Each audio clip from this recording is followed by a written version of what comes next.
جب عید کا چاند نظر آیا کرے نا تو رونا دھونا نہیں کیا کرو، ہائے ہائے ہائے رمضان چلا گیا، ہائے ہائے ہائے ہائے رمضان یہ ہو گیا. اللہ خوشی دلا رہا ہے کہ بھائی 1 مہینے کی ٹینشن تھی ختم ہو گئی، اب کھاؤ پیو موج مستی کرو، اب کھاؤ پیو، یہ اللہ نے ثواب لکھ دیا تو خوش ہو جاؤ. حکیم اختر صاحب فرماتے تھے اعتکاف کی رات جب چاند نظر آئے نا، اعتکاف ختم ہو، خوشی خوشی گھر جایا کرو.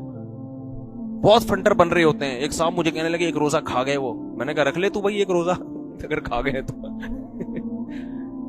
کل رکھ لے دوبارہ، تجھے کس نے منع کیا؟ عید کے بعد ایک رکھ لینا. نہ رکھ رہا ہے، بس ایسی بات. چاند نظر آئے بھائی خوشی.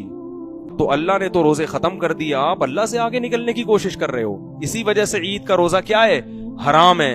اور ہمارے نبی عید کے دن عید الفطر میں صبح کھا کے آیا کرتے تھے، حالانکہ آپ ناشتہ نہیں کرتے، لیکن عید کے دن پہلے کھاتے تھے، یہ بتانے کے لیے کہ آج ہمارا روزہ نہیں ہے، ہم پہلے کھائیں گے. بقرعید میں پہلے کھانا سنت نہیں ہے. اب فرق کیا؟ عید دونوں عیدیں ہیں بھائی. یہاں روزے ختم ہوئے ہیں یہ بتانے کے لیے کہ آج ہم صبح بھوکے نہیں ہوں گے، پہلے کھائیں گے بعد میں نماز پڑھیں گے. اور بقرعید میں ایسی کوئی حکمت نہیں ہے، کھاتے ہی آ رہے ہیں. آج ہم جو ہے نا اللہ جو ہمیں گوشت کھلائے گا اس سے کھانا شروع کریں گے ہم، وہ اللہ کی ضیافت ہے.